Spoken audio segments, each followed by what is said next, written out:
On his journey to Jerusalem, Jesus stirs controversy by sharing good news for the poor, sparking conflict with religious leaders.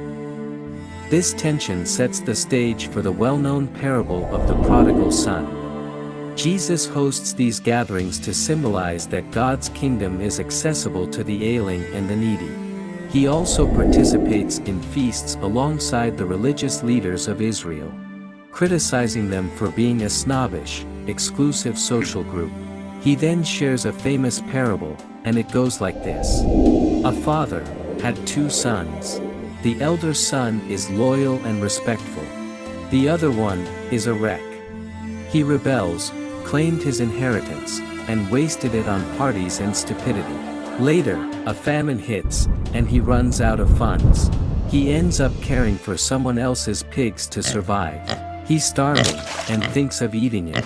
Then he realizes, if I'm going to work on a farm, I should just go home and work for my father. The father, on the other hand, was convinced his son died during the famine.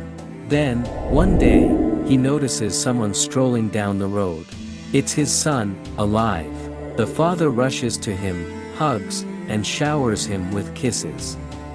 "Father, I don't deserve to be your son, can I just work for you?" Before he can finish, the father tells his servants to bring the best robe, new sandals, and a fancy ring for his son, preparing the finest food for a feast. Later that day, the older brother comes back from working in the field. He finds out his lost brother is back, and they're celebrating. He becomes upset, dwelling on the fact that he has been loyal to his father all these years. Yet, he never had a party like this. Now this shameful family member returns, and they're celebrating him. He refused to attend the feast. Outside, the father finds the older brother and says, "Child, you're already in our family. All I have is yours. We had to rejoice for your brother. He was lost and now he's found." Jesus wants religious leaders to see outsiders as God sees them. As sons and daughters rescued from death, anyone could be part of Jesus' kingdom community. The sole condition for entry is to humble yourself and acknowledge your dependence on God's mercy. When the religious leaders reject Jesus and his followers, they actually rejected the God of Israel. As Jesus' journey concludes, the conflict reaches its peak.